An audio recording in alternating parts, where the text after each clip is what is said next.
This podcast is a member of the Place to Be Nation family. Visit us at placetobenation.com, the only place to be in your pop culture world.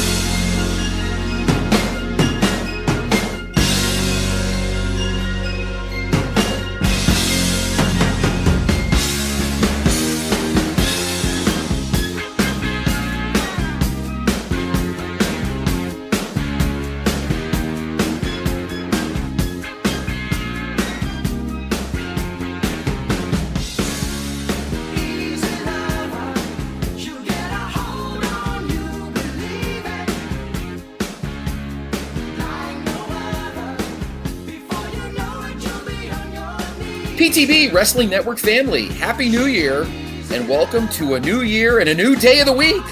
No, it's just this one. Welcome to the 2026 editions for yet another year of your home for everything current and classic wrestling, Place to Be Nation's main event. I am Scott Criscolo. Yes, it is Monday.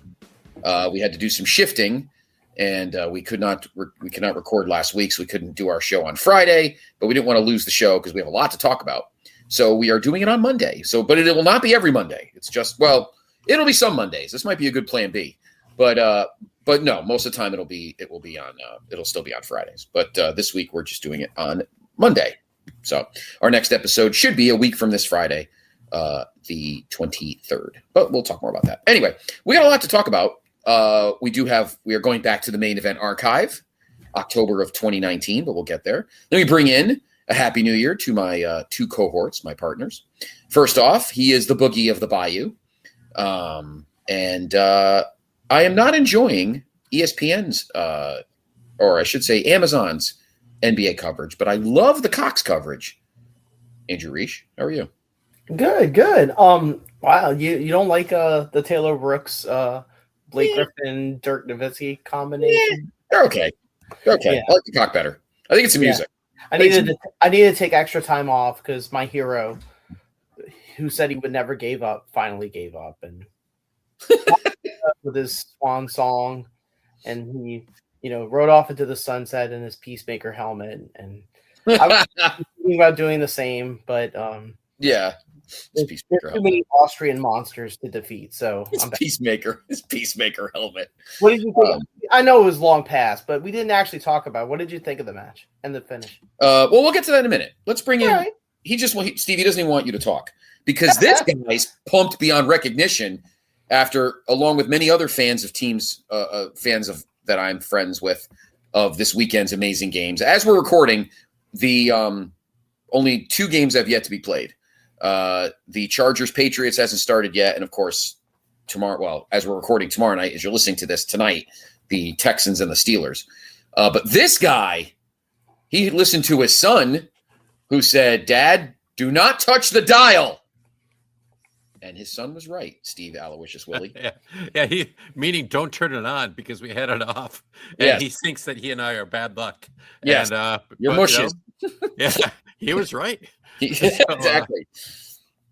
I happily watched the fourth quarter after the win happened, and it was good because it was a fun sports day. That one, and then I was at the Marquette game. They lost, but it was close, and I got to see Grant Hill there. Unfortunately, didn't get to meet him. That was my hope because Grant's one of my favorite ever. Mm-hmm. And the stud buds were there, Courtney Williams and Natasha Heidemann. You probably know them, Reesh, right? Faintly. Okay. Are they on Instagram? They are. No, they're quite the legend. I didn't know until a couple years ago that Natasha Heidemann went to Marquette, and they just put her into the school's Hall of Fame. So kind of cool. And you have a new third baseman, which means Alex Bregman. Yes, which means you'll be losing Kyle Tucker. He'll be a Met. So. Yeah. I don't need anybody to tag me out at third base. That's my wife's job. Oh, Zinga! That was a good one, Reese. I pulled that one out of the dad joke. You're usually not naughty, John Parr. So the Bears play the Rams in the divisional round, thanks to the Niners beating the Eagles. Nick Sirianni but Stafford might have a broken hand. Well, I think the Bears beat them anyway. I'm so pissed off at the Rams because, like, 2 months ago, I thought they were the best team in the league. I thought they'd truck everybody, and they're just. I mean, you already mentioned that two games aren't finished, but the trend of the thing is just absolutely thrilling fourth quarters. Yeah, great. The lead is changing hands constantly. I have a feeling these two games aren't going to be. I mean, as you're listening, they may have already happened, but I predict that the Patriots will probably. Well, I'm not going to pretend to predict and then ruin it. So, the games we've seen so far, the first 4 games have all been very good.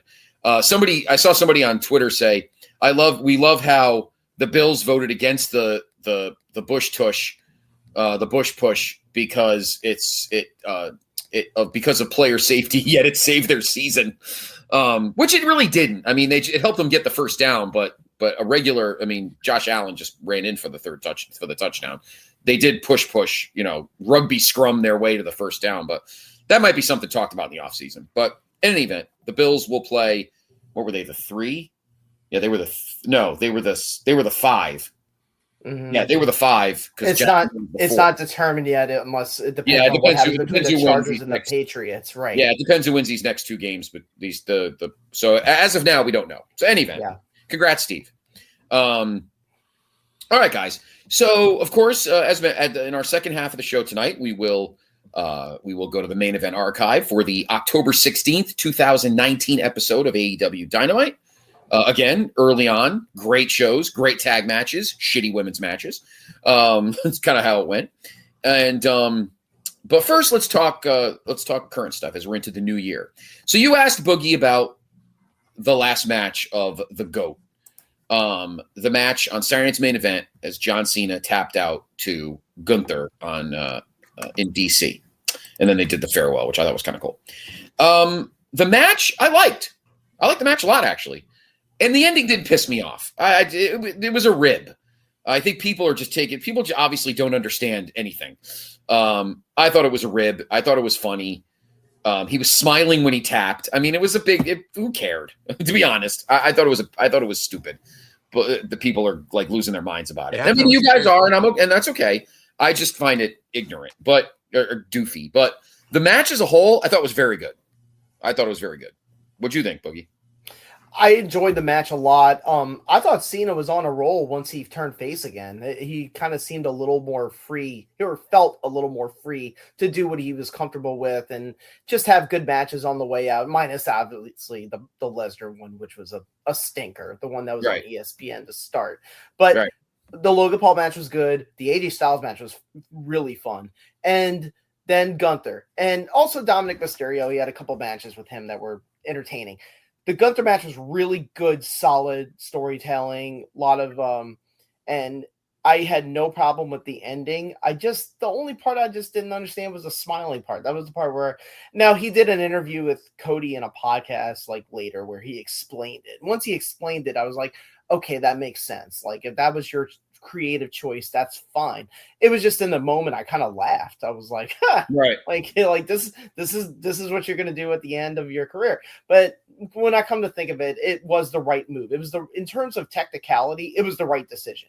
Having Gunther end the career of John Cena after he ended the career of Goldberg was perfect, was a great choice.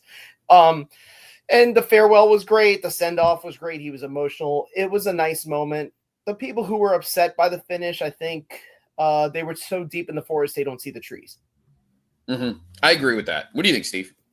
I didn't understand the pushback at all. Not for a moment did I think that John Cena was going to win. He's just not that kind of guy.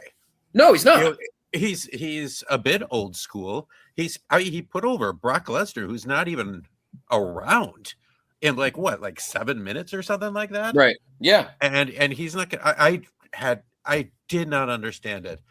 Maybe the fact that he tapped and he didn't do that before, but also perfect way to end the career. He never gives up, and then this is it. This is his last time. He gave up. The smile. I mean, he's not the best actor. Let's just be honest. He's a little. No, he's not.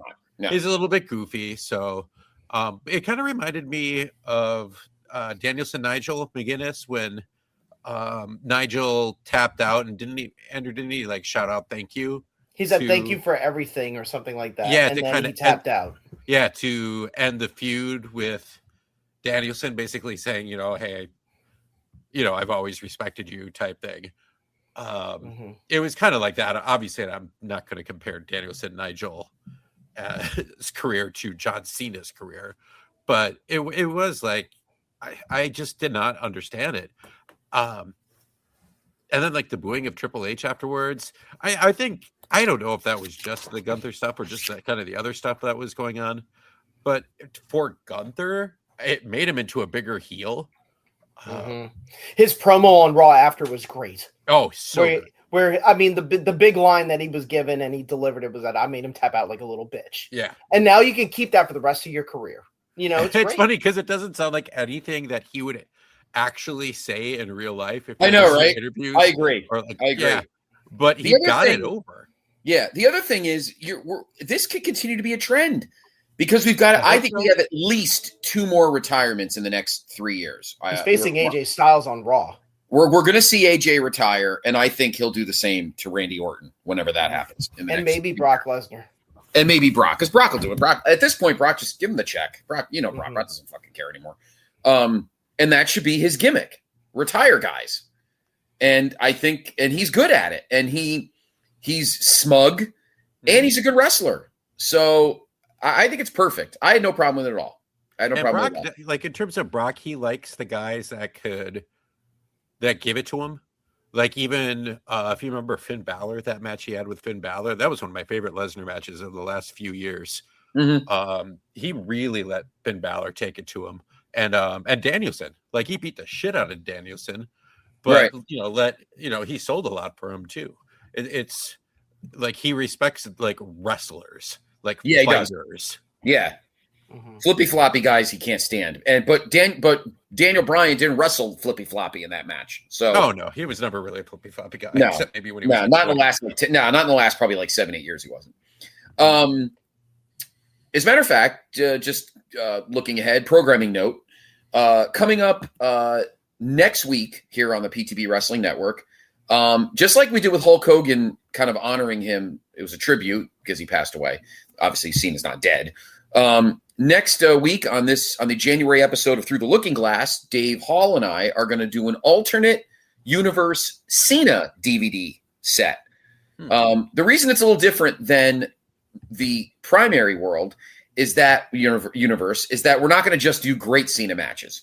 We're going to every significant Cena match in his career, for better or worse, SummerSlam 2010, will be on this list, just like the shitty matches that Hogan had in his career, whether it was just bad wrestling or that doesn't work for me, brother, or stuff like that. So look forward to that coming up a week from Wednesday, next Wednesday, the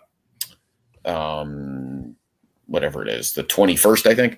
21st. So you'll see that drop next week on the PTB Wrestling Network. So while we're talking about it, guys, I'd like your thoughts. Give me 3 of your favorite Cena matches. Steve, I'll start with you. Jesus Christ, you know how much I hate this. I always loved the series with Punk with like as he blew the kiss goodbye. That had a chance. That changed. I think that changed WWE for a while. I wish they would have gone further with it, but that was an all-timer. I really enjoyed his U.S. title run when he was doing the Open Challenge. Yes. He was really in WWE the first guy to start doing that. I agree. And then you never knew what kind of match. Didn't fuck around with it either. And to this day, they're still doing it off and on. And that's the shtick, is that we're going to have an open challenge. You don't know who it's going to be. And we're going to have a really good match. And we're going to go 10, 15, 20 minutes. Trying to think what else. Those are the ones that came to mind first. I didn't like a lot of his stuff that he did at the end. Those I'll just stick with those right now because those are the ones that came to mind right away. Sure. Boogie, what do you got? Even if he doesn't do 3 matches, I won't be that specific. Yeah, I'm not even going to go with the ones that are, like consensus is greatest type of thing. I'll go with 2 that were on television and 1 that was on a pay-per-view. The 2 that were on television, they were both on Raw. One was in 2007, and he wrestled Shawn Michaels in England.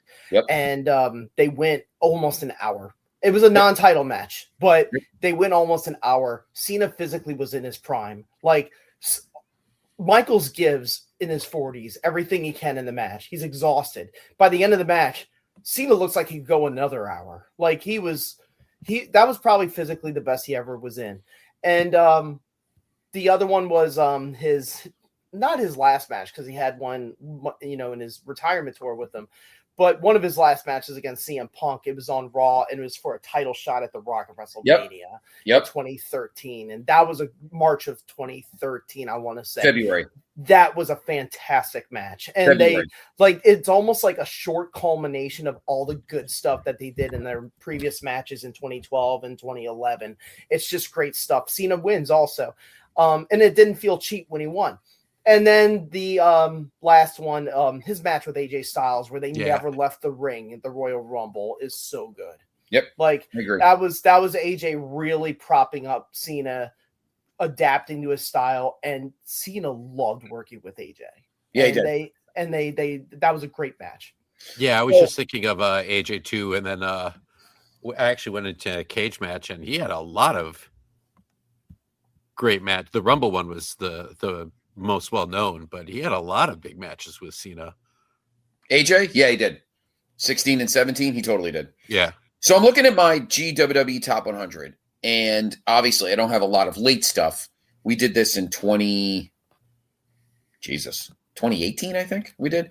So obviously I don't have much the last 7 years, but there's not a lot to put for the last 7 years. So this is what I have on my list for him, from bottom to top. So at number 98, I had him and Rock from WrestleMania 28, the first one in Miami. I love that match. Much better than the rematch. And I was live for the rematch, and I didn't like the rematch. But I love that match. The next one at number 94 is a match that Boogie just mentioned. The date was actually February 25th, 2013 on Raw. And it was Cena versus Punk for Cena's title shot that he won at the Rumble. Yeah. So the other thing I remember is that in that match, Punk gave Cena a pile driver, which he wasn't supposed to do, but he told him, "I want to give you a pile driver, John," and that's what he did. So, so that's my number 94 match. So, looking at number 87, and this is more because of the heat. I have him and RVD from One Night Stand 2006. I love that match. Number one, because I love Edge's run in. I was in Steve's camp. I was not a big Cena. I didn't really become a really big Cena guy till like 2011, but except for a match here and there. But that match I love because that was the only time I feel like Cena legitimately embraced the heel heat. And I remember him walking up the aisle at Hammerstein, holding up the belt with his head down, going, "Yeah, bitch, boo all you want. I'm the fucking man, and you're not." Like, I love that. Like, I don't fucking care what you think. The belt's mine and not his. Mm-hmm. And I love that. And then the whole throwing the shirt, and the shirt went back at him. It was great. That was great. Yeah. Yeah. Mm-hmm. So you know what's funny? I think Timothy Chalamet shouted that match out on a podcast with Cody Rhodes. I think. Did he really?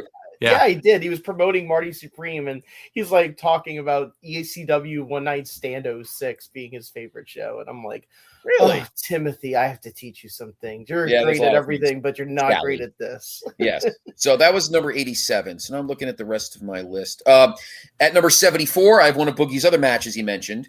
No, I don't actually. This is the first match. So I actually have the match from WrestleMania 23, April 1st, 2007. John and Cena and Shawn. I have this match low. I remember having this match low because this is when I was not on a Cena kick, because I said to myself, since when does a Shawn Michaels match need a ref bump? Cena probably asked for the ref bump, because when does Shawn need a fucking ref bump in a match? Come on. Yeah. Stupid. Let's see. My next match, I have a lot of Cena here. Wow. At number 70, I had him and Edge in the TLC from Unforgiven 2006. Mm-hmm. I love how I said I didn't start liking Cena until 2011, and I have all these matches I like from 2006 and 2007. I did love that match. That match is really good.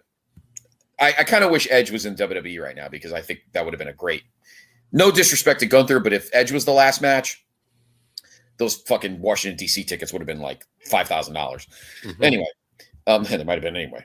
Apparently, Tony Khan offered. Like there was talk.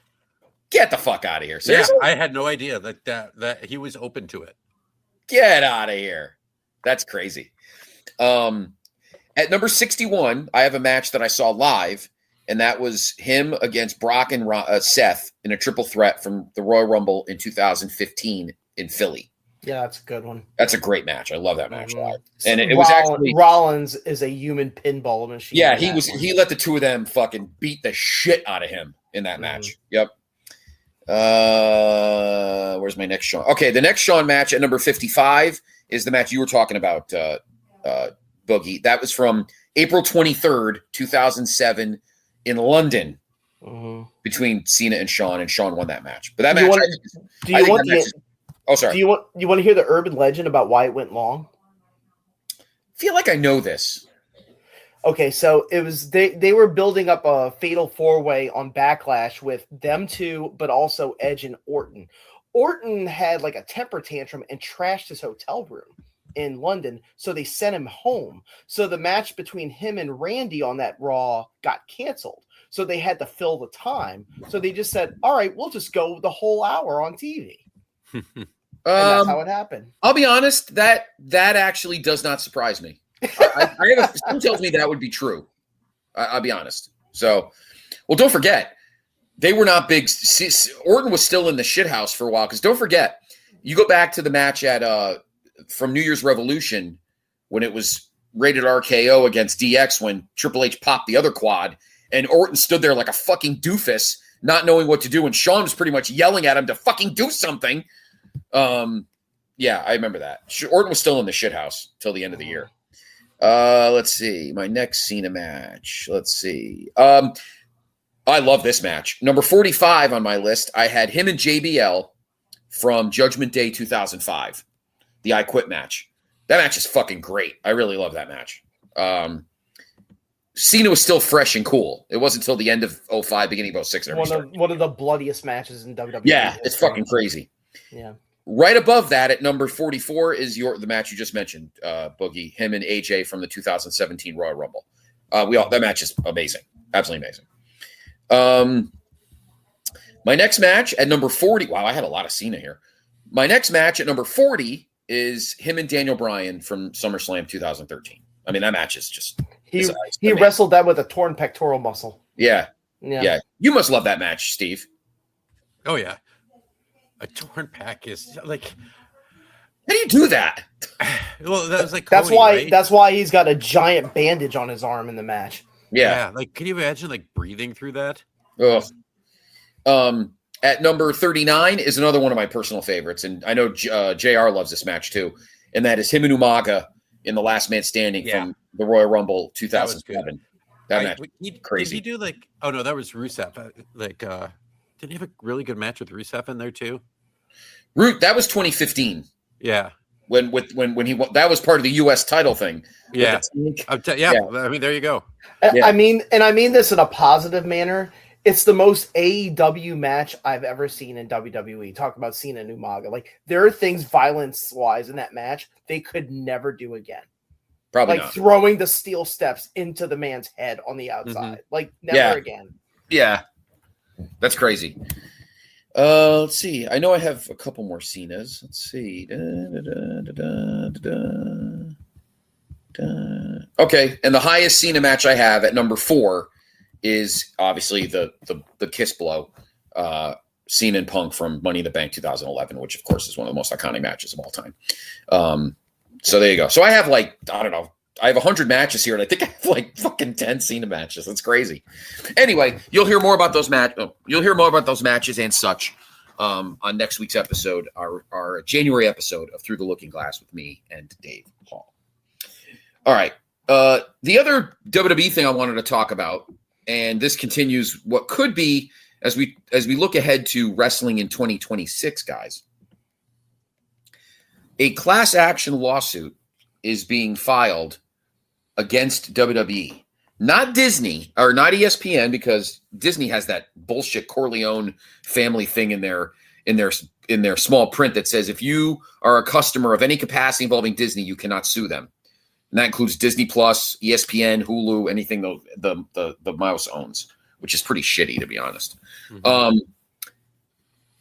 Because a lot of people think that they sold a bill of goods to people pertaining to the PLEs and ESPN, and they falsely advertised the fact that if you have the highest ESPN Plus package, or you have a bundle, or you use ESPN Plus through your cable, like my brother has it through DirecTV, that the ESPN shows the WWE PLEs like WrestlePalooza. Well, three of them. What is it? WrestlePalooza, Clash in Paris, and Survivor Series. Right? Those were the three. Those were, then that's included. Well, apparently they are not. You're still paying $30 or something for it. So they are suing. WWE is getting sued for lying. Yeah, they're getting sued a lot lately. Yeah. They are getting sued a lot, and they are getting sued for this. This doesn't totally surprise me. I think TKO is a bunch of fucking scumbags. They really are. And this could be a rough year for WWE in this aspect, because if seeing them live is too expensive and watching the pay-per-views is too expensive, they might be in for a world of fiscal hurt. Steve, what are your thoughts on the situation, the story? Well, we talked before we were on the air, and we also talked about this on the show a few months ago when this started. Just getting it is so confusing. Like trying to figure like all the steps that you would have to take. Like I can't get it right now unless I separately buy ESPN Plus and then upload it all. And it's just like, okay, whatever. That's just too much work, as opposed to just going to Peacock and right. Apparently I have YouTube TV because it kind of works the best around here. Like at some point, yes, maybe, I don't know. There's talks that because they had a carrier dispute and then they worked it out, it's supposed to come, but I don't know. It's just very bizarre planning. And then we've talked too at the past where you have,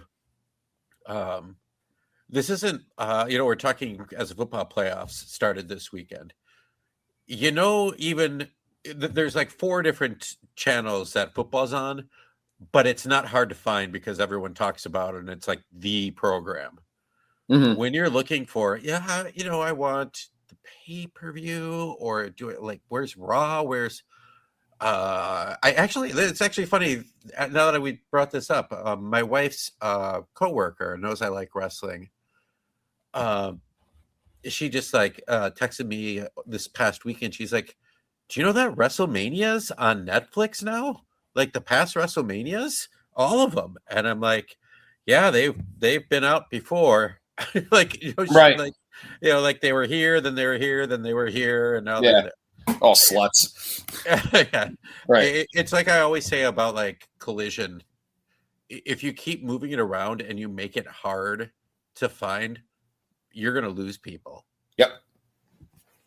And and in terms of the lawsuits, they also have the shareholder one, which I think that one's going to cost a lot. What's the background on that one again?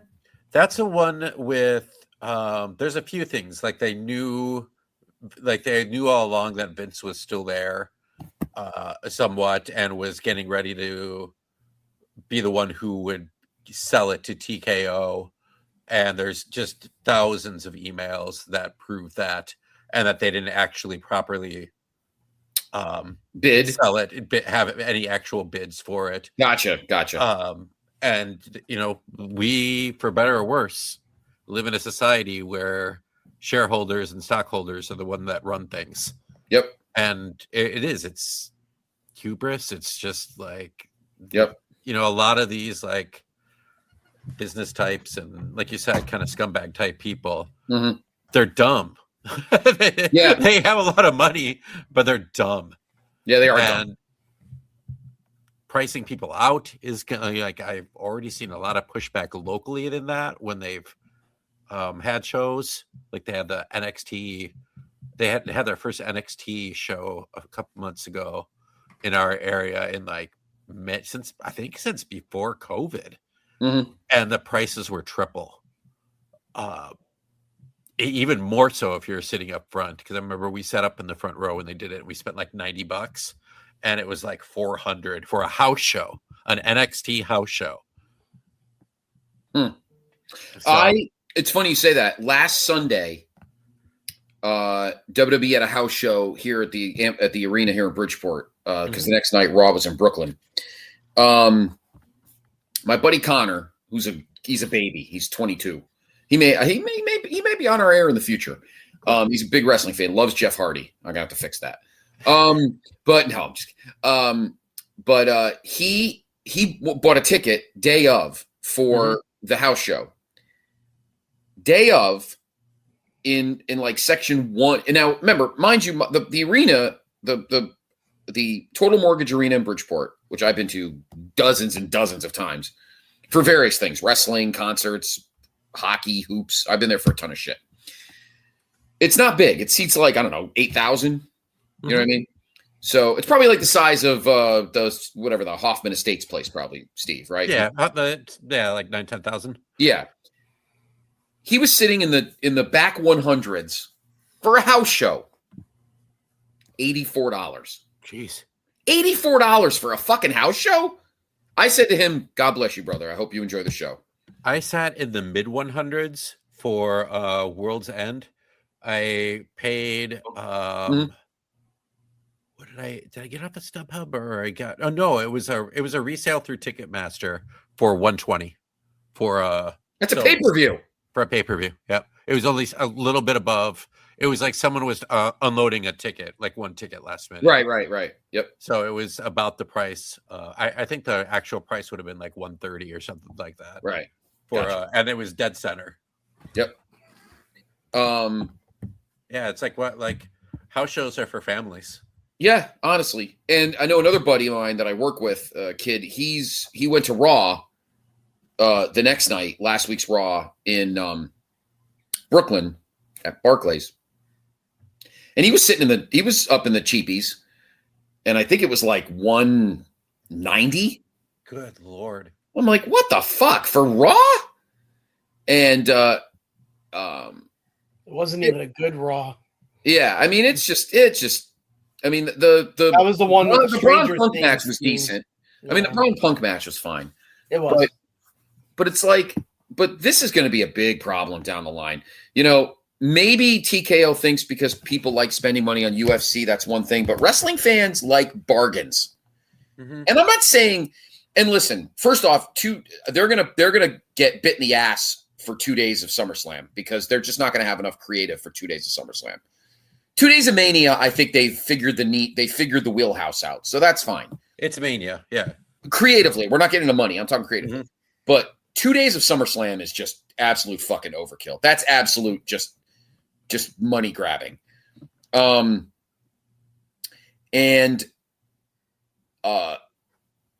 These tickets are just fucking ridiculous. Like, again, 2022, when I went to WrestleMania 38, and I use this comparison all the time. 2022, when I went to WrestleMania 38 in Dallas, the combo was $222. The combo was $222. I think that's fair. I think it's the cheapest combo is like $8. Oh my God. And I there are a lot of people, people that I hold in very high regard, people like my man Johnny D'Amato, who think that's fine. I don't think that's fine. I'm sorry. I think that's too much. I don't give a shit. It's too much. And it's particularly for a place like Allegiant or MetLife last summer or fucking US Bank in Minneapolis in August. See anything. It's just 800, 400 each. That's crazy for the cheapies. Now, you want to sell like ringside for $5,000 or whatever, some dipshit will do it. Fine. I'm okay with that. Yeah. You get a chair and all that shit. Fine. But $400 a night for the upper deck. No, I'm sorry. That's bullshit. I'm sorry. But yes, AEW has become affordable. TNA is very affordable. And they're good alternatives, I think, for live. They're about to be on cable TV in about a week. Yep, they're going to be on AMC. I'm pumped about that. You know who owns AMC? Sinclair. No. Jimmy Dolan, the owner of the Knicks. Oh, yeah. Gotham. MSG Group owns AMC. Yes, they do. Yeah. Dipshit. He's going to start playing banjos with, he's going to sit in a bathtub with fucking Isaiah.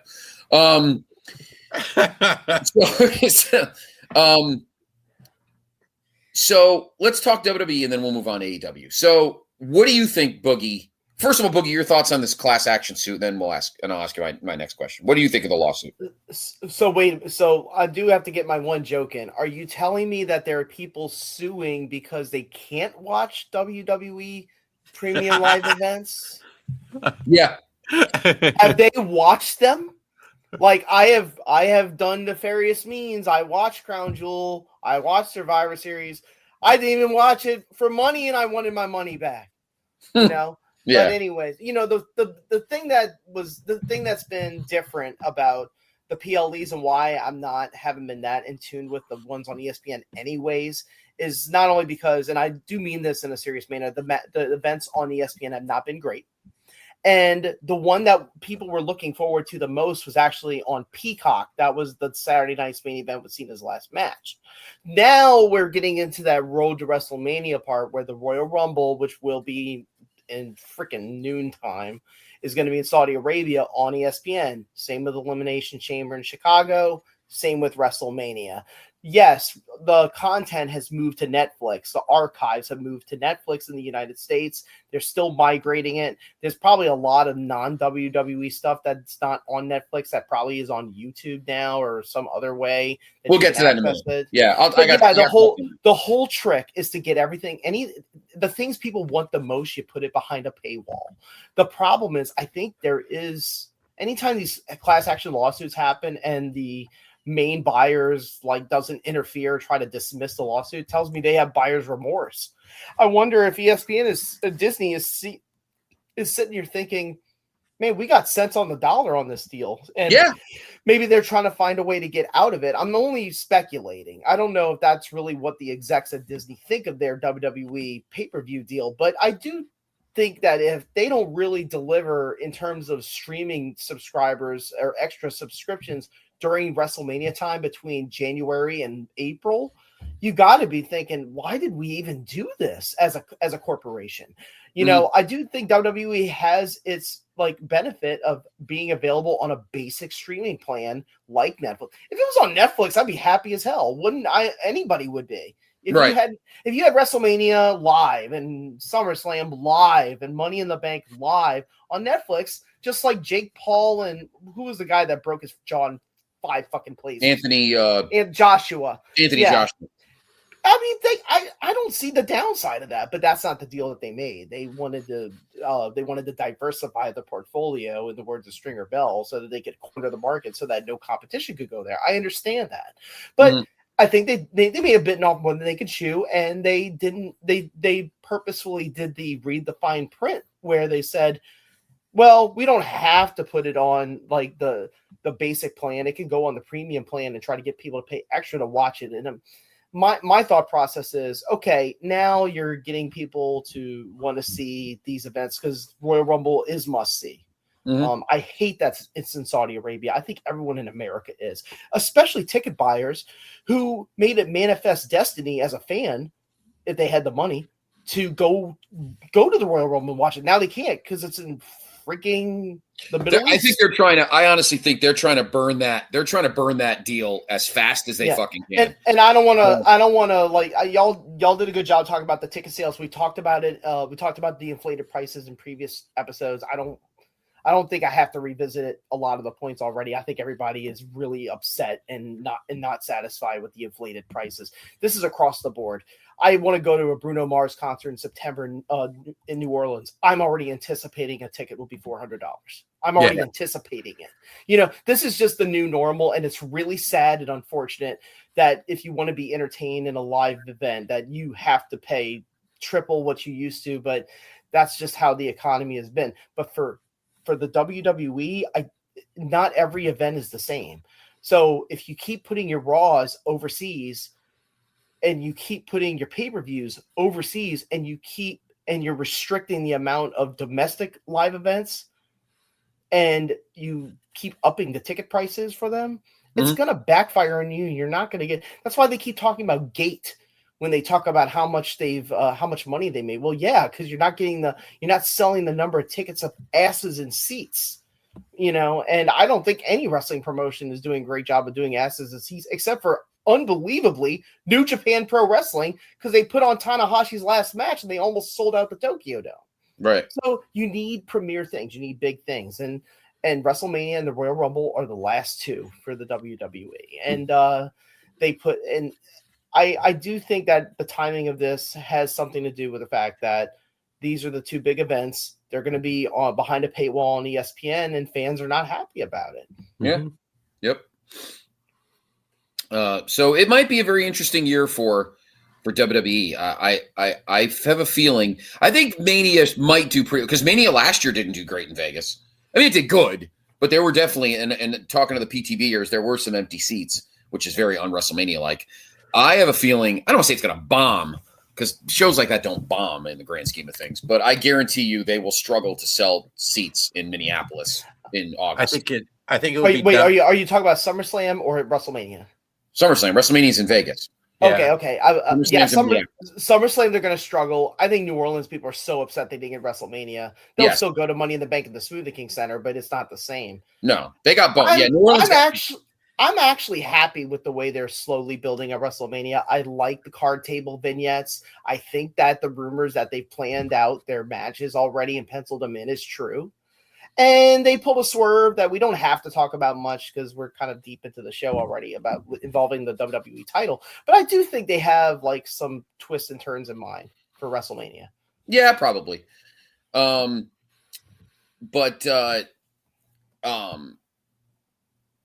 Yeah, I think you're going to see some major ticket sales struggles this year but TKO just doesn't get it.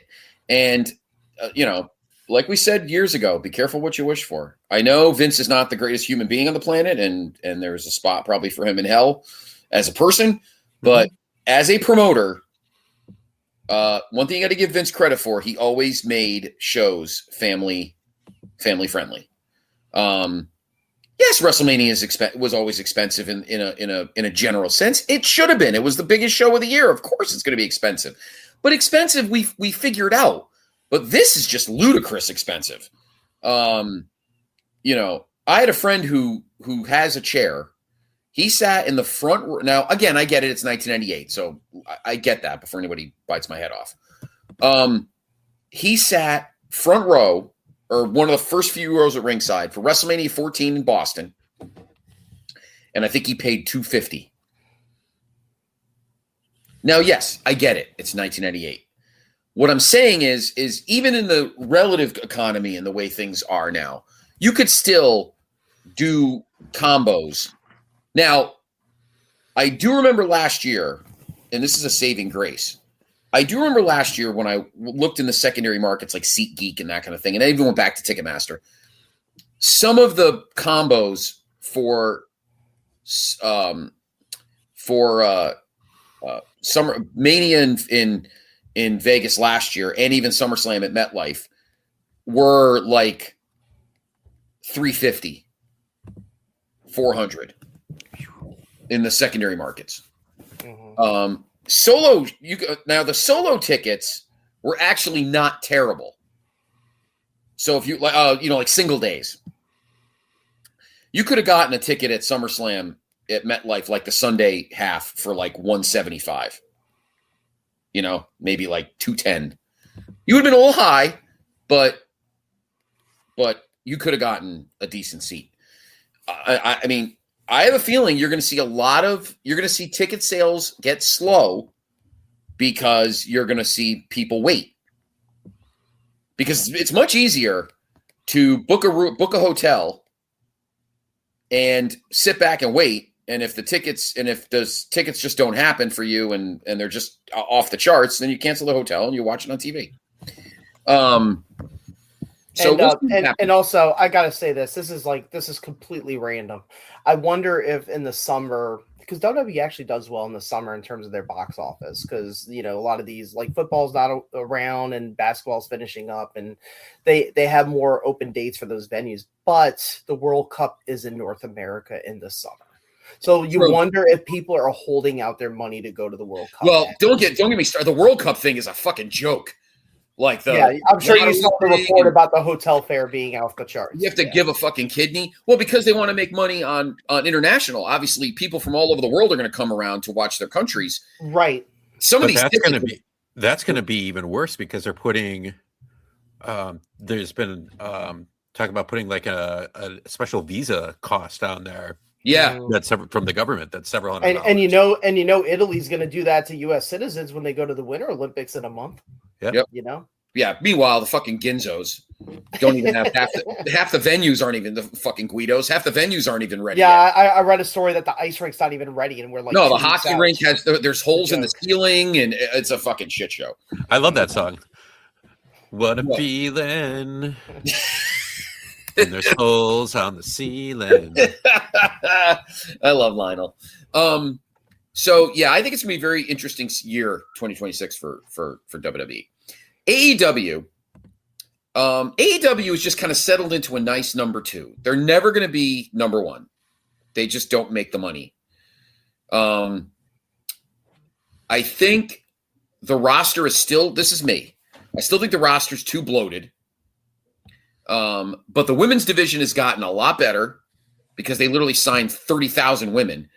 But Tony needs to. I think that this year the herd needs to be thinned. Because my perfect example, and I love her to death, and I feel like she really got screwed when she signed, was Deonna Purrazzo. Mm-hmm. Dumping them to Ring of Honor does not count. I'm sorry. That's a bailout. Because if that happened to somebody in WWE going to NXT, everybody would crap their pants and all pissed off. It's the same thing. Oh, we have no room for you. We're going to kick you over to our Ring of Honor. And I'm like, really? And Ring of Honor is not Ring of Honor. I'm sorry. It's not. No. It's not. Not even close. They have great matches, but that's besides the point. It's not. It's NXT. Sorry. It's NXT. It's AEW's NXT. I'm sorry. It is. I don't even think it's as good.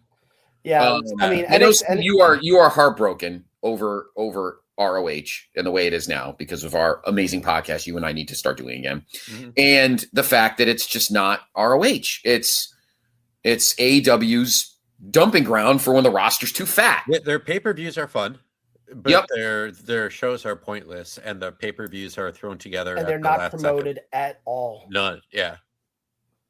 It's ludicrous. So here are my pros. The women have gotten a lot better. And number 1, my girl, I want to eat all of her slop tarts and I just want to bathe in a pool of veal parmesan. I love my girl, Toni Storm. She is fucking amazing. Fucking amazing. And she's a great worker. Her gimmick is great. It's not getting old.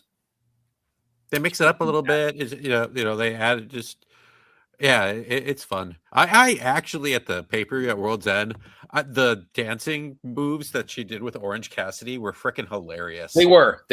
I like that they've got her wrestling with guys. You know? I think that's great. I do love the people clapping back on Twitter saying like, "This is so cringe."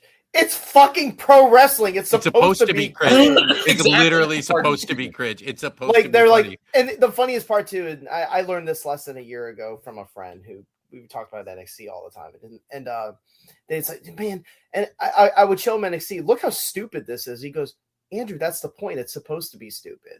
And I learned to enjoy NXT more by not taking it seriously. The thing about NXT, I know we're talking about AEW, is that it got cannibalized by call-ups. So I don't know what that thing's going to look like in about 2 months. Right. You know? But AEW is a little too stocked. Let me tell you a weird thing, too. When I watched the post-match for Tanahashi's farewell, it just showed to me how strong AEW is, because all these AEW wrestlers that were in New Japan show up at the end to say goodbye to Tanahashi, and it's just one after another, and they all wrestle in AEW. And I'm just sitting there like, it was almost like a portal open, like the Forbidden Door, and it's like, oh my God, AEW has all of these wrestlers? Like, I had to think about it for a second. That's funny. Let me rant on that real quick. I'm so sad that I had no inclination ever that they're going to do Nakamura. Like, never, ever, ever. I thought it was either going to be one of the newer guys or Okada. And I understand why, and I don't have a problem with that. I do have a problem with Nakamura not being able to go. Just to go. The story is that he begged them to go go see him, and they said no. And then they flew him out and did like a literally a 1 minute talking backstage segment. Just as an excuse. Just I don't even remember who it was with. Oh, it was with like Tama Tonga. Mm-hmm. There was like no reason for it.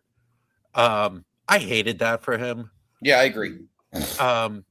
Like I even feel like I maybe Vince would have even done that. I don't know. But it wasn't like, it was literally just to shake hands and give him a hug and some flowers. That's what it was. Right. Or at the minimum, how hard would it have been to do just a 5-minute video? They have done that before. He lost to Okada, an AEW wrestler who obviously Tony Khan went to. And you know, a newbie at New Japan, you know, a guy who's never been. But I'll tell you this. Meltzer gave it 6 stars. I wouldn't agree, but it was a fantastic match. Yeah, they gave it 6 stars, and even Cage Match gave it 9.69. Which is, I mean, it's 9.6. Well, it's like Cena and Gunther. It's almost like it gets the boost, you know? Yeah, it was. They basically did an old school Okada Tanahashi match, and Tana like stepped up like 5 levels compared to what he's been able to do the last couple of years of trying to. Right. Like he was able to get over the top rope when he left over the top rope for once. Yeah. It was fun. Mm-hmm. It wasn't 6 stars. It wasn't 9.69 Cage Match, but it was the best match when you put 9.69. Yeah, that's 9.69 is probably higher than their actual matches from earlier on that were. I know, right? And you're right. AEW's been quiet. They had World's End, which Steve was at. Good show. Kyle Fletcher almost died, but he survived.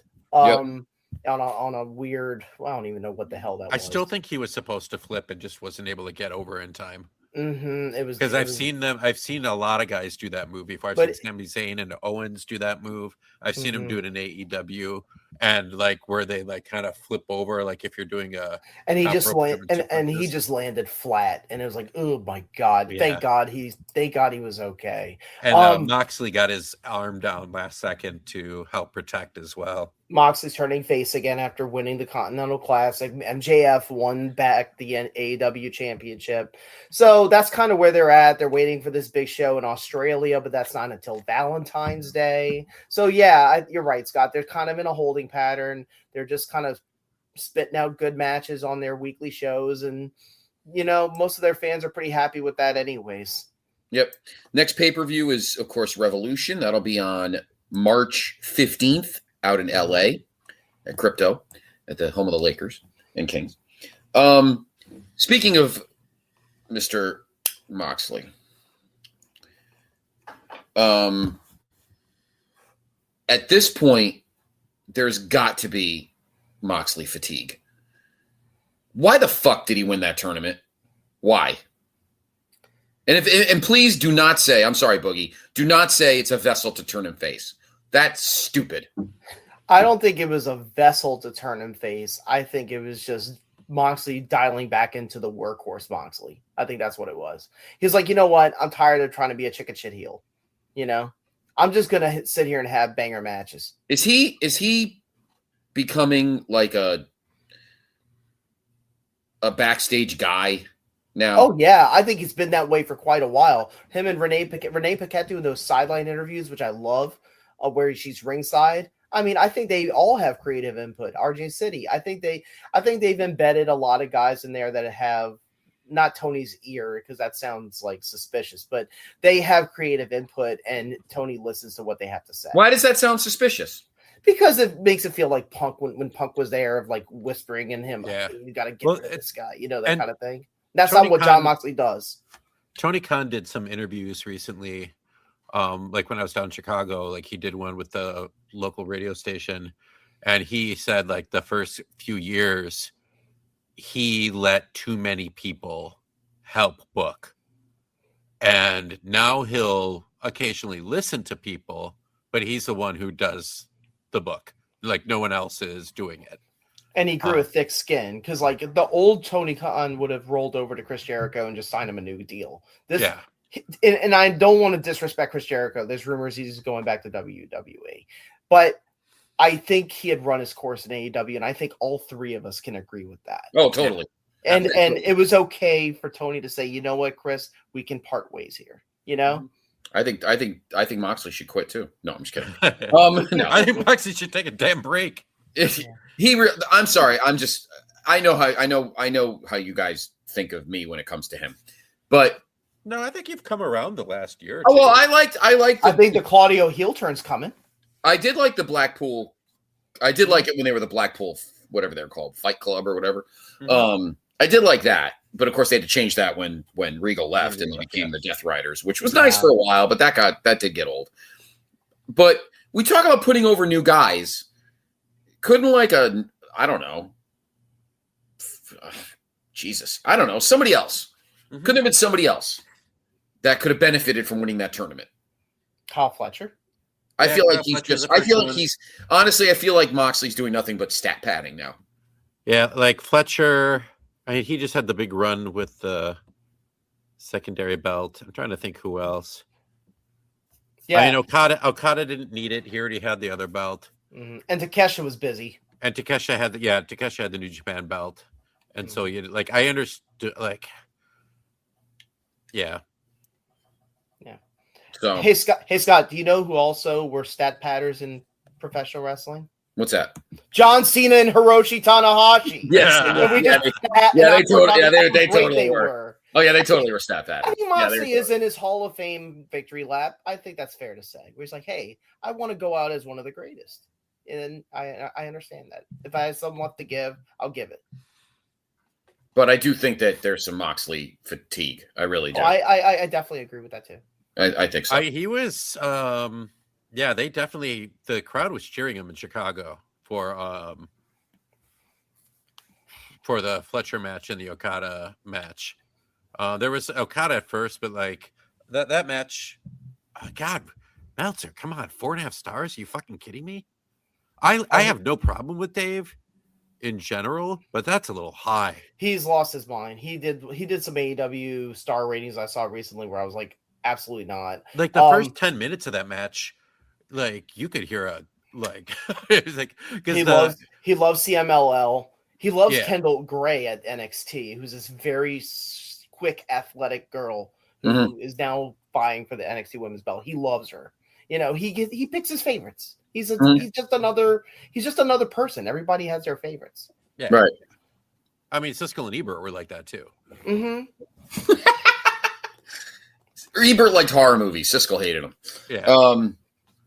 Holy shit! He had the Statlander Hater match, 4 stars too. Yeah. Okay. So basically, like everything just comes down like half a star. If you get dropped on your head, you get an extra star. Yes. Yeah. Yeah. But I had a good time at the show. I mean, I always have a good time at AEW shows. But was this an absolute blowaway pay-per-view? No, it wasn't. But there wasn't anything really bad on it at all. And then, like, the Moxley Fletcher match was legitimately great. Thankfully, he was okay. Right. I like the Darby Allin, Gabe Kidd, like kind of mini bloodbath, because both of those guys are people that they're both chaos agents. Yeah. You don't know what you're going to get if they're in the ring. It was a good popcorn filler show to finish the 2025 AEW. And I know they had a world title change, but we just had a SmackDown with one. So, sometimes they try to make these big swings, and depends on how you book it. Yeah, right. And that was just a big, that completed the story of MJF, who had that title shot in his back pocket for a while. Mm-hmm. And it was to kind of shuffle things around a bit to start the new year. Yep. What kind of year do you think they'll have in general? AEW. Boogie, I'll start with you.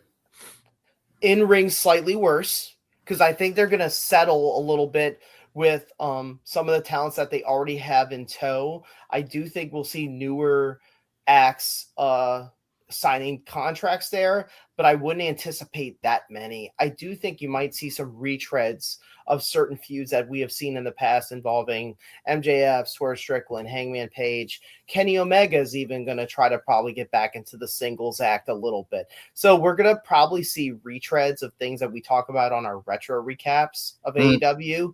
And I do think in ring, it might be a slight bit down, because 24 and 25 were peak AEW in ring product. And you got to, on the men, Ospreay, Takesha's got to at least get some time off. Okada's not getting any younger. So I think what they should do is refocus the tag division, but I don't know if that's the plan. Mm-hmm. Steve, what do you think? Yeah, that would be a great idea, because we're forgetting how great the tag division was, because that's what. Like Ring of Honor, the trios division too. Yeah, the Ring of Honor was known for that, and then that kind of went over to AEW when it started, and we'll see that in a few minutes when we talk about it. But it's like they had the tag team street fight at the pay-per-view with FTR and the Bang Bang Gang, and that was just like meh. Wasn't much of anything. And there's just they have a ton of people that could be combined. They could do it if they really wanted to. They could throw together like a Daniel Garcia and Yuta tag team. They could throw together. They have enough different factions and stuff. They probably have enough tag teams in Don Cal's family to make 10. Yeah. Hey, a shout out to Jake Something, by the way, for getting signed. A lesser no name. He'll be down towards the bottom of the card, but I've kind of seen that guy. That's one thing we need to have. Don Callis family needs to start their own promotion within the promotion. Yeah. like the NWO sold out. That's what we need to do. Oh, good Lord. That would be funny as hell. It would be like a wink, wink, nudge, nudge at the old NWO Nitro episode. That's funny. But I think they're. I agree. The one thing I do want to say is that I am kind of keeping an eye on the Warner Brothers Netflix thing, but I don't think that's going to have an impact on pro wrestling. I hope not. I certainly hope not either. Me neither. I don't think anyone is. I do think that AEW, and it's just like Raw, you can't take the people get so stuck on TV ratings still. They're not accurate.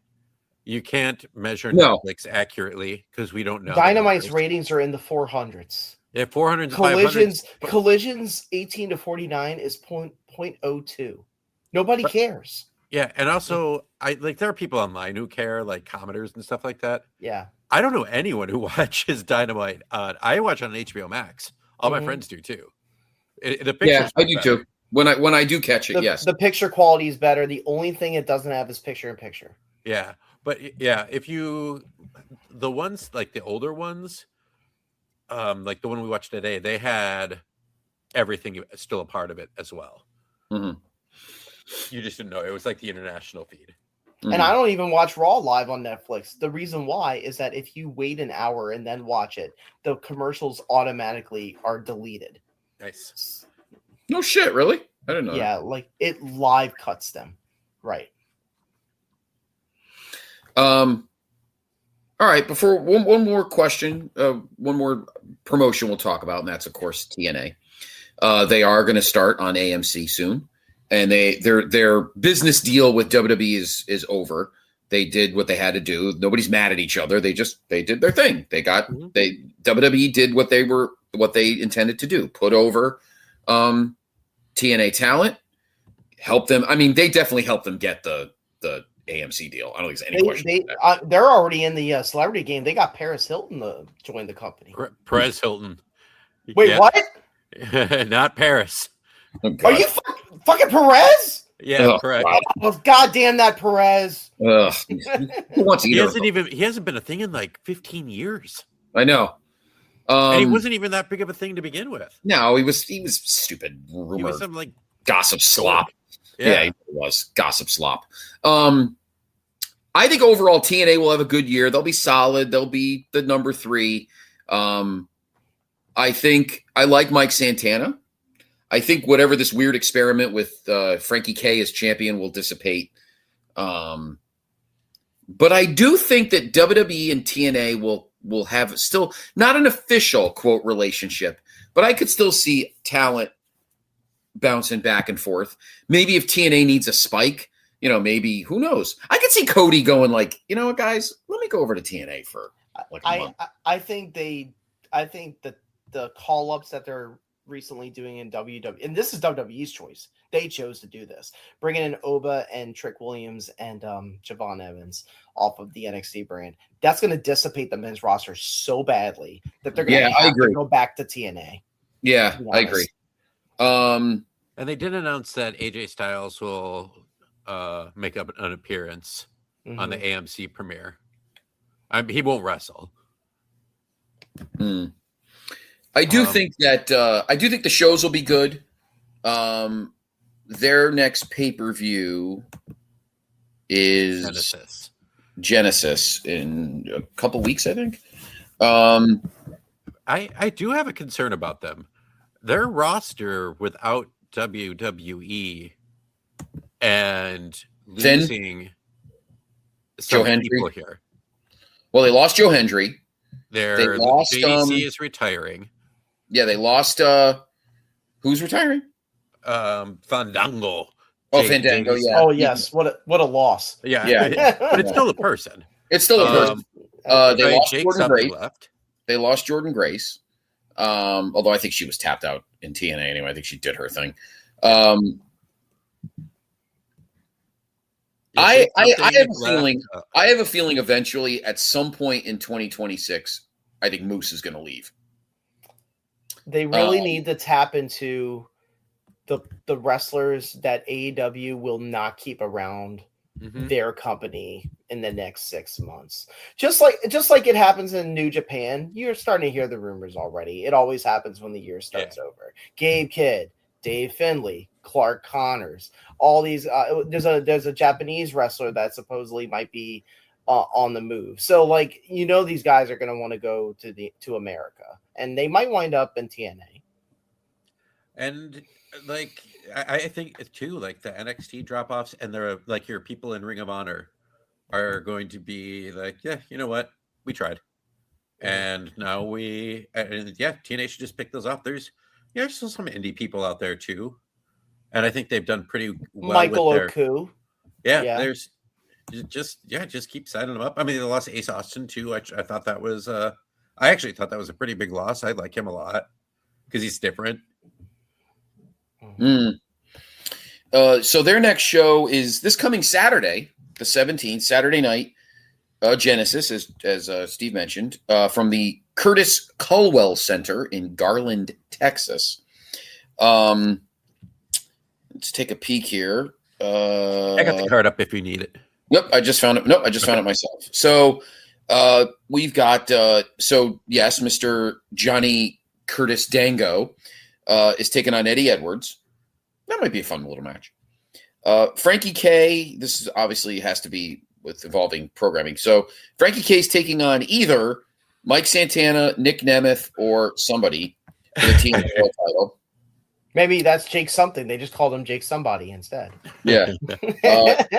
Lee and Lee is taking on Danny Luna for the Knockouts title. The Hardys against the Righteous for the tag team titles.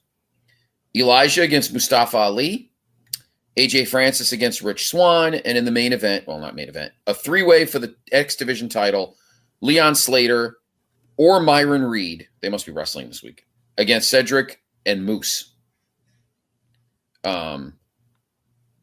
It's okay. The Hardys announced that Joe Hendry will be there.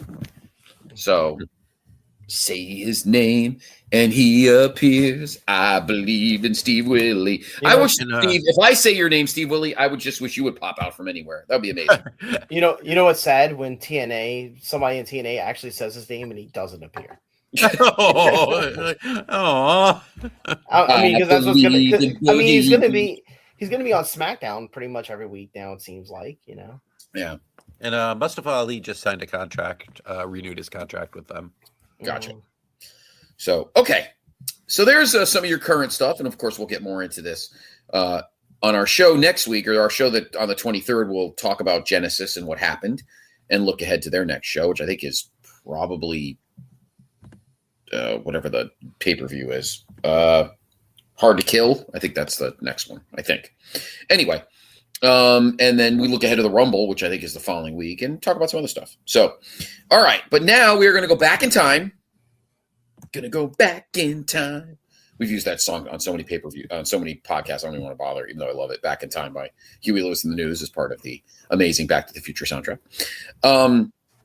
Time to go to the main event archive as we go back to October 16th, 2019 for the third ever episode of AEW Dynamite from the Liacouras Center in Philly. That is the home arena of Temple Basketball.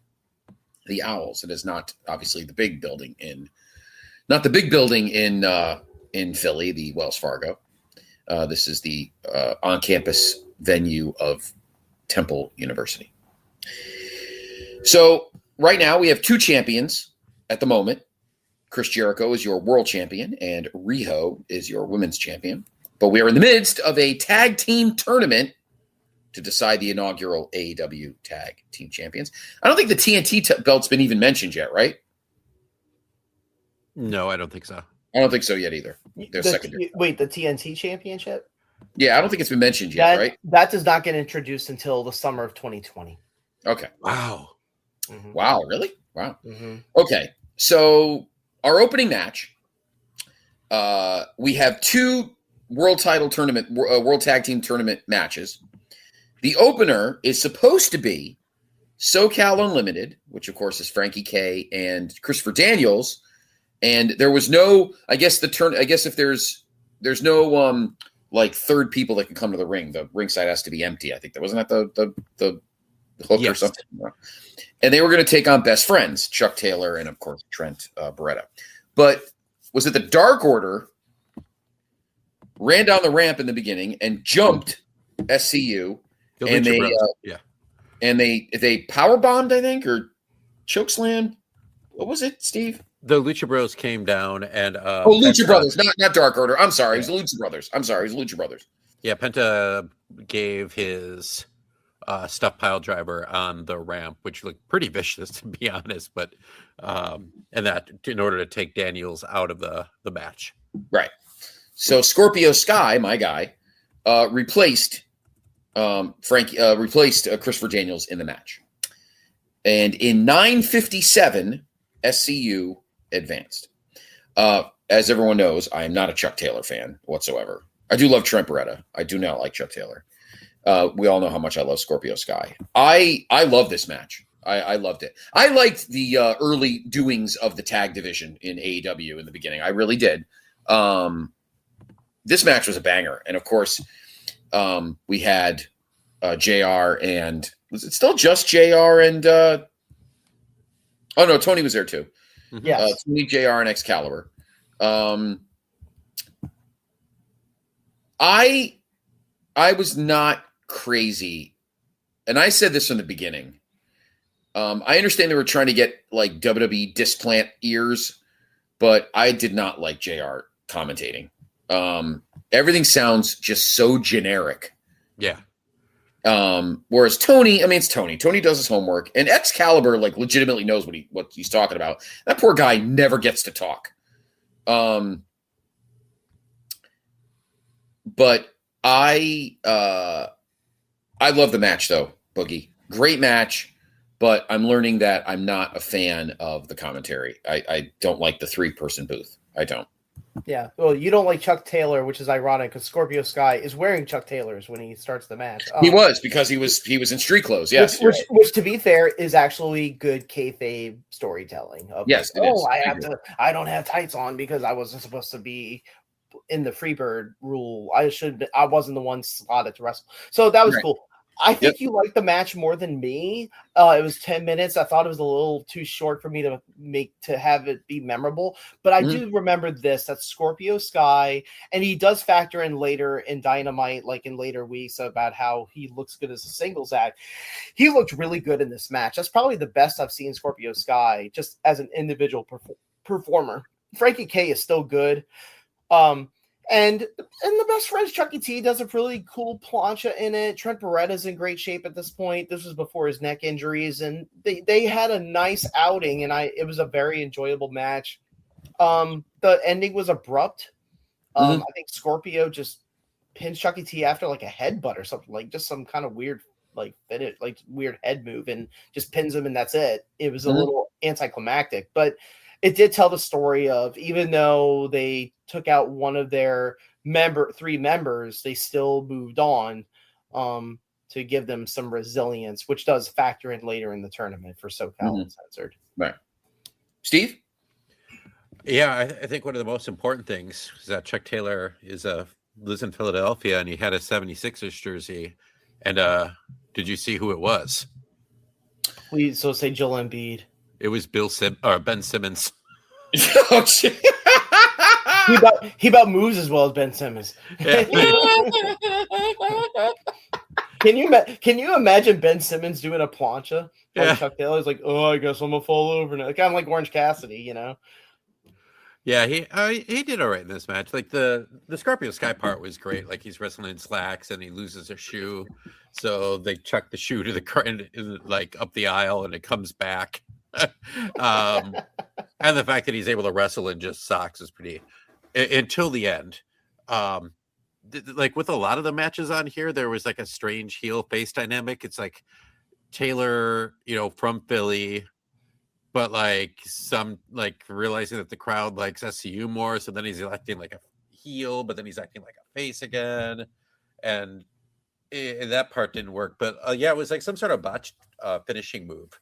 Where I think that Kazarian was going to like kind of power bomb him, and Scorpio was going to drop kick on the way down. But, he was wearing like socks. Right. So he lost his footing and really just kind of botched it. And then they made matters worse by like showing a replay of it afterward. Yeah. I wonder if it was those black socks. Because let me tell you something. They were. Anybody any male knows, if you wear those dress black socks and just those socks on your floor, you are sliding like Wayne Gretzky. Yeah. They have no friction. Yeah. But yeah, no, I enjoyed that. I thought it was a solid match, and SCU moves on in the World Tag Title Tournament. And then they forgot about Daniels. Even they were celebrating and forgot that their partner was just taken off on a stretcher. I know, yeah. As if it didn't happen. Yeah, that was pretty funny. Okay, Steve, next. Next, already in the ring, John Silver and Alex Reynolds, who eventually become part of Dark Order, but not yet. Right. They were just jobbers who did not even get a move in against Pride and Powerful, of Santana and Ortiz. I think they beat the shit out of them. Yeah, in like 2 minutes, which was cool because they were just introducing them. And that was it. Jericho popped on the screen and said, these are my guys. They're just gonna murder everybody, and they challenged the Bucks for full gear. Yep. Yes. Not much here, Boogie. Just pretty much a straight squash. Yeah, it was only 2 minutes. I forgot the name of the finisher, but I wrote it down. It's called a street sweeper. It's basically a blockbuster when you're in the doomsday position.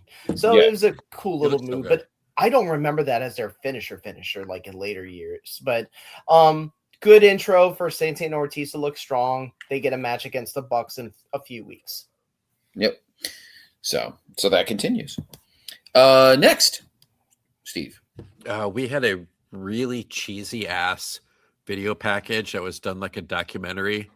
Yes, with Cody and Brandy in the kitchen. That was bad. Weird. Yeah, it was weird.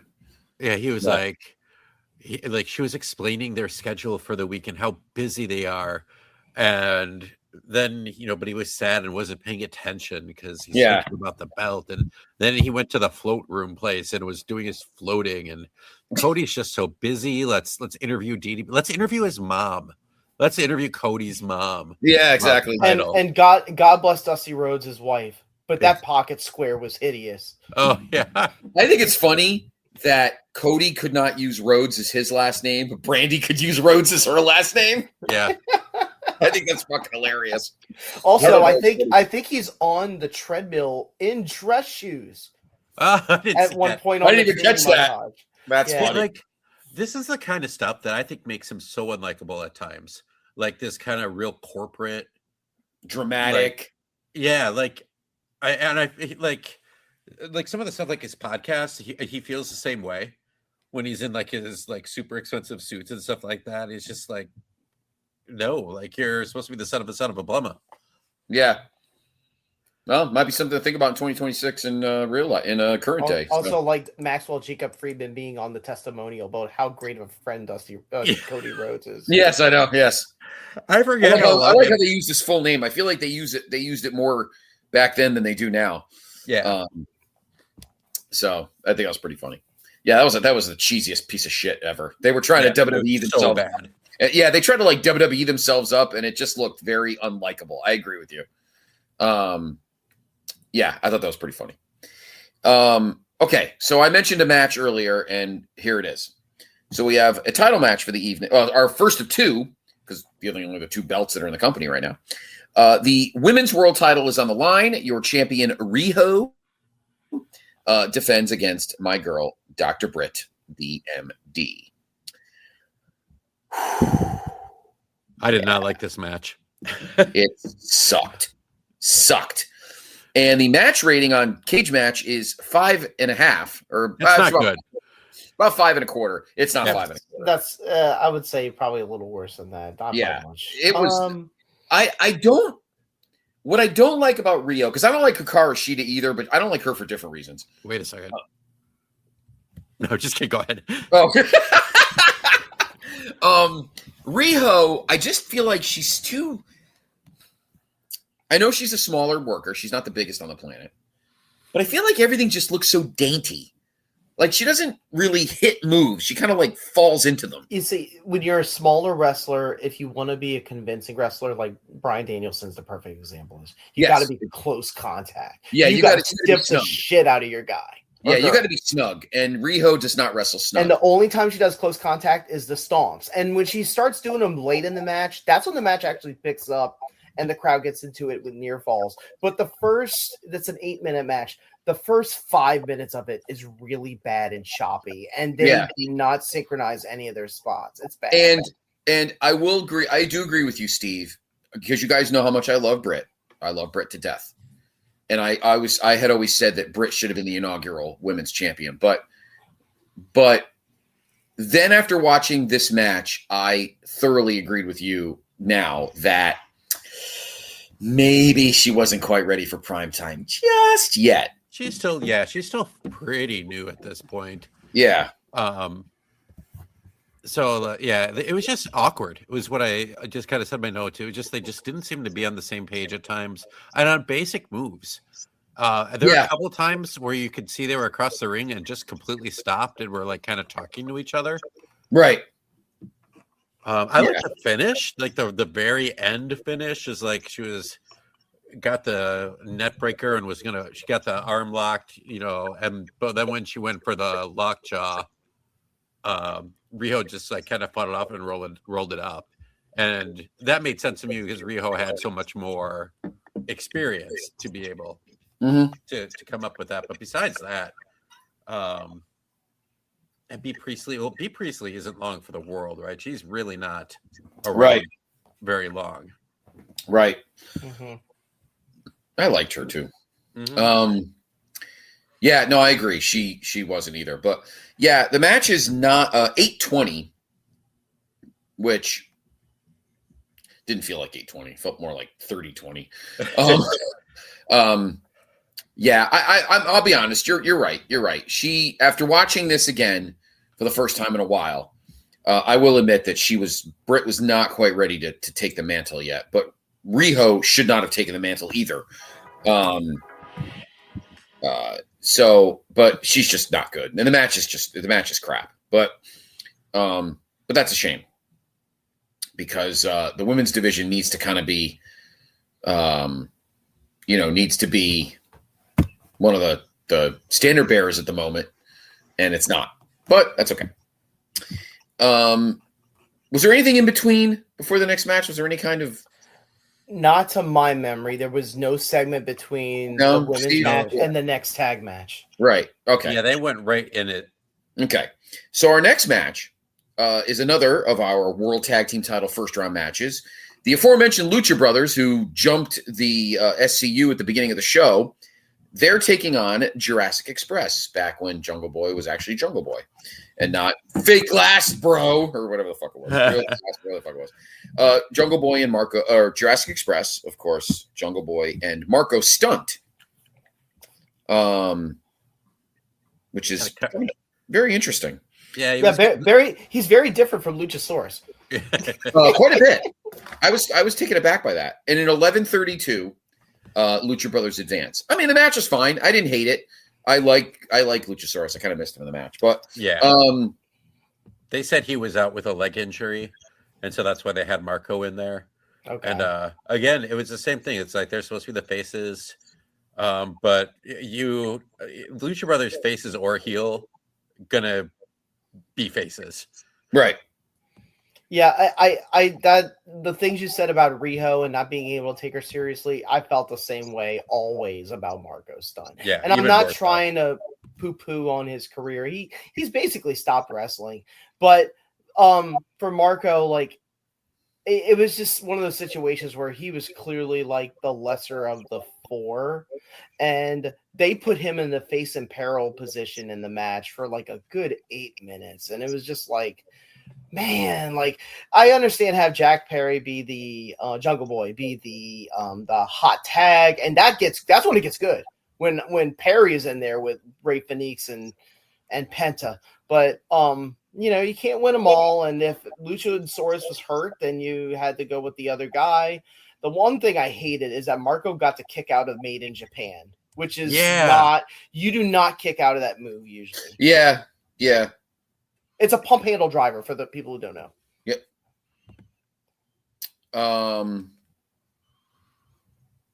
Yeah, I was kind of mildly blown away by that too. Yeah. Yeah. I also noticed a blown up picture of Ted Turner in the crowd, which started making me laugh for the rest of the show.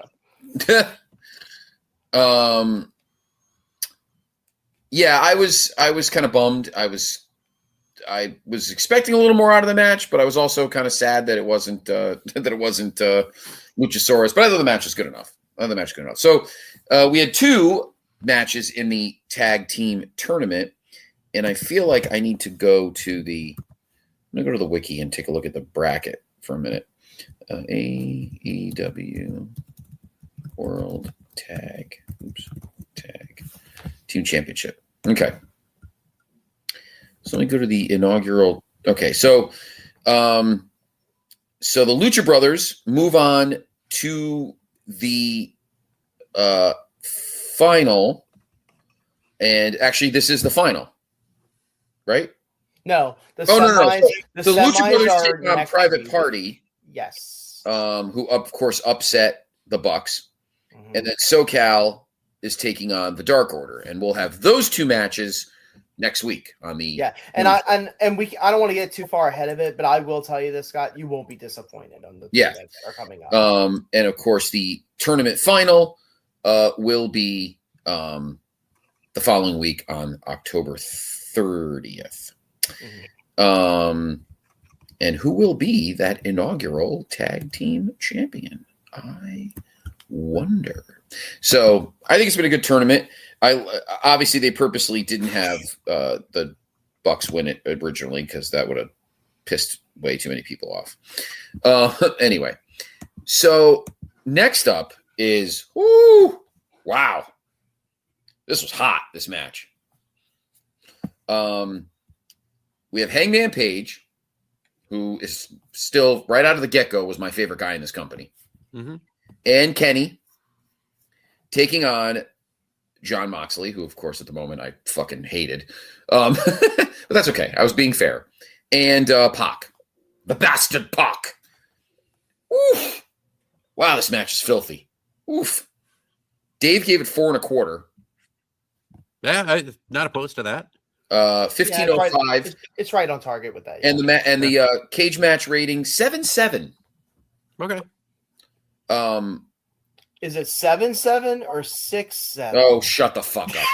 I love how, you know what pisses me off about that? Everybody makes fun of our generation like we think 6.7 stupid, and then people post us doing Cornholio impersonations.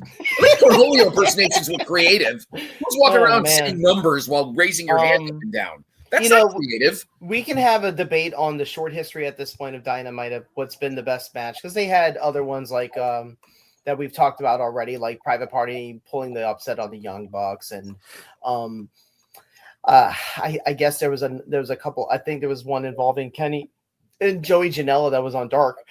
This may so far be the best match in the history of the company, in the history of Dynamite up to this point. You know, might be. It's a good match. It's not fantastic. They hold back a little bit, but Kenny is in his prime. He looks great. He's on fire in this match. Hangman is a squeaky clean babyface here. So him and Kenny get along. John and Pac do not, which is ironic because they come brothers in the Death Riders. But at this point, no, they do not. In fact, John gives Pac a paradigm shift, dirty deeds, because he pissed him off and just let him get his ass kicked by Kenny and Hangman with a dead eye to finish. But the match is very, very good. There's a spot where every single one of them takes a dive or a plancha. Moxley takes some bumps from Kenny because they're about to have a match at Full Gear. So yeah, just a really nice tag match with a story. And a lot of bombs, like throwing nothing dangerous, but like everything looked great. Yeah, it was just a lot of fun, unexpected. I forgot that this happened. And Paige and Omega go on a tag run up until COVID hits over the next 6 months. Yep. Having one of the best matches in the history of the company, period, in a few months. Yes. Yep. So there is that match, and that match was an absolute banger. And it's funny. I know they pimped it earlier in the show, but I thought this was the main event, and then I forgot we had one match left. So yeah, it should have been the main event, actually. Yeah, it probably should have. Yeah. So our main event, as Chris Jericho, our AEW champion, is preparing to face Cody at Full Gear in about a month. He defends the AEW title in a Philadelphia street fight against Darby Allin. I'll be honest, and I think I said this when we first started the show, when we first started doing the AEW stuff, I didn't get Darby Allin, to be honest. I didn't get it. I thought he was kind of a cosplay Jeff Hardy without the hair. He kind of won me over in this match a little bit. 15-40. It was fine. It was Cage Match gave it 7.33, which makes me think that I feel like 7.7 was too low for the tag, because 7.33 seems just about right for this match. Maybe a little less. I thought it was fun. I thought it was a good brawl, and Jericho was jiggling around, but I thought it was a solid match. I would have probably put this in the middle. I might have put this match after the women's match to get the crowd back, done the tag with the lucha, and then put the other tag last. But I would have had it not be a title match. Like we know Darby Allin's not winning. Right, Jericho's going to be champion going into, and they're not going to have him lose. They're not going to pull a Bubba Ray with what's his face when he beat him in 2013? Oh shit, I can't think of his name. The other Motor City Machine Guns, Alex Shelley, Chris Sabin. When Sabin beat him for the world title in that rando episode of Impact in 2013, that wasn't happening here. And in terms of, it's a Philadelphia street fight, but in terms of weaponry, it's not a very violent match. And I'm not trying to say, oh, I need more blood, easy dub, but it's like they don't really go too far with it. Jericho's got the Painmaker outfit on that he started doing in New Japan. To match with Darby's face paint as sort of a psychological game. But it's very much like Jericho slows it down and teaches the younger Darby, hey, I'll call the match. You just follow what I do. When I tell you to lay down, that kind of a thing. But it was enjoyable. Darby does take a beating. He has some spots that we've become accustomed to, but are still look really hideous. Like when he takes that post to the back and things like that. There's always those moments with Darby where you're like, ooh, that had to hurt, Right. That's what makes him so endearing. Yeah, no, I agree. Steve, anything on this match? Yeah, the tide behind the rope, the hands, him being able to even just climb the ropes, Darby, with his hands tied behind the back was pretty impressive. Jesus Christ. Yeah, that's so hard. I thought it was funny when there was all these rope breaks and the crowd's like, this is a street fight. Chanting that. Yeah. The thing that got me, that Darby was only 22 at this point. Wow. I thought I had to actually check because I thought it was just one of those Jim Ross things that he screwed up. And he had been wrestling since 2017 or 2016. Yeah, because he was in New Orleans in 2016. Yeah. And that would have made him 19? 19? Yeah. Wow. That happened with I think either Jay Briscoe or Mark Briscoe. One of them was so young as a wrestler, they weren't even allowed to wrestle in certain states. Yeah, he might have been off on that. What year is this? 2018? 18 was New Orleans. Okay, like what this is 19. He's 25 here. 26 actually. So it was just JR being JR. Yeah. But a solid match. I don't know if I would have put it last, but it was still a solid match. But I agree with you. Making it a title match just to make the episode sexy was kind of a dumb idea. You should have just made it a street fight. Because again, I agree with you. You're not gonna change the belt. I also think they were running out of time because it ends abruptly in the post match. Yeah, it does. Mm-hmm. It does. All right, and there you go. So I gotta say, I will be honest. I love the rewatching these has been a nice, clean, fast watch. Yeah, I will say that sometimes it's less of a grind than watching the TNAs. Well, the TNAs are all the TNA. We're still in the hilarious trash phase, and secondly, TNAs are longer. They're 20 minutes longer. They're almost a full 2 hours. The Dynamite re-airs are like 1:33 or something. So probably like an hour and a half. So, all right. General thoughts on our episode tonight, Boogie? For the AEW episode, it was good. The last two matches get the most time, and they both are good, and they're both enjoyable, and they both have big names in them. I like the second. The week before that, I liked that episode more because it was a little wackier, more enjoyable as an overall show. But this one had like a slow start with bad matches, but it finished strong with good matches. Right. Steve, final thoughts? Overall, it was pretty good. Like a 7, somewhere around there. I enjoyed the opener. Was good for what it was, just because Scorpio Sky wrestling in street clothes and socks was fun. The tag team match was outstanding. I liked Bully Lucha Brothers, and the street fight didn't do much for me. And I'm a pretty big Darby Allin fan, and it wasn't much for me. The out of ring segment sucked. Yeah, that was awful. Whatever that is a continuing trend in the company. That was awful. They're not good at that yet. Yeah. So, all right. Well, 2 episodes from now, we will go back and do the 4th episode of Dynamite from October 23rd, 2019. That one will be on the other side of the state from the Peterson Event Center in Pittsburgh, which is I'll say, if you like tag wrestling, you're going to love this episode. Yeah. There's 2 takeaways from the most recent show we reviewed I want to bring up. One is this. after the match, they had the post-match dark footage, and there was a clip where Cody messes around or like wrestles a young fan that's at ringside that's dressed just like Orange Cassidy, who wasn't on the show. It is to this day the most viewed AEW video on YouTube at 47 million views. Yeah. It was on this show. The little kid is there at ringside if you watch. Right. Yeah. And I like to do this every time. This is what it was on NXT Live that same day, October 19th of 16th, I'm sorry, of 2019. Tommaso Ciampa beats Angel Garza. Imperium defeats Danny Burch and Oni Lorcan. Io Shirai defeats Caden Carter. Keith Lee and Donovan Dijak go 15 minutes and it ends in a no contest. Matt Riddle defeats Bronson Reed. Tegan Knox defeats Taynara, also known as Ty Mello. Killian Dane defeats Boa. And in the main event, Damian Priest defeats Pete Dunne. That was what was on NXT that same night. Interesting. Not a bad show. I think those two shows are about even, I guess.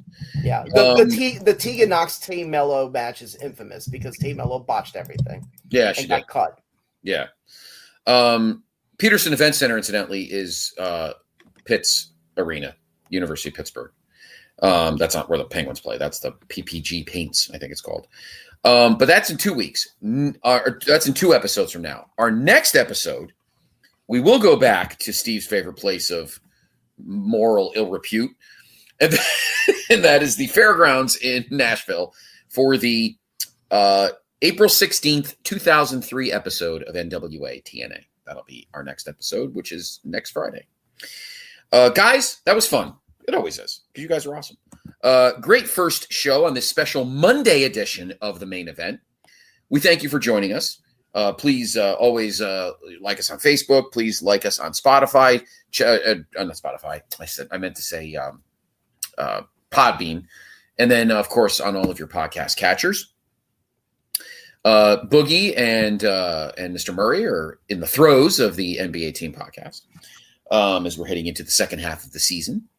Steve Willie is just Steve Willie. He's always here. And we will be doing my goal, Steve, is to try to at least do maybe a quarterly episode of Pod of Honor. I really want to bring Pod of Honor back. I really want to bring it back. So that might be something to look forward to in 2026. So check out all the great stuff we have here on the feed. Of course, all the great stuff from Luke Jennings. And again, as I mentioned, a week from Wednesday, next Wednesday, the what did I say? The 21st. The next episode of Through the Looking Glass, Dave Hall and I will be doing our alternate universe John Cena collection DVD. We did it for Hulk Hogan back in August when he passed away. John Cena's still alive, but of course his career's over. I would love to do a Tanahashi alternate DVD, Steve. I just don't know enough matches. You might need to help me with that. Maybe we'll do that. Maybe that'll be a fun little chat on our next episode. That could be fun. Until then, for Brother Steve and Brother Boogie, I am Brother Scott. You have been in the main event, and we will talk to you in the next episode. Hey, Scott, I have a question for you. Sure. How many interceptions did John Cena have in the NFL last year?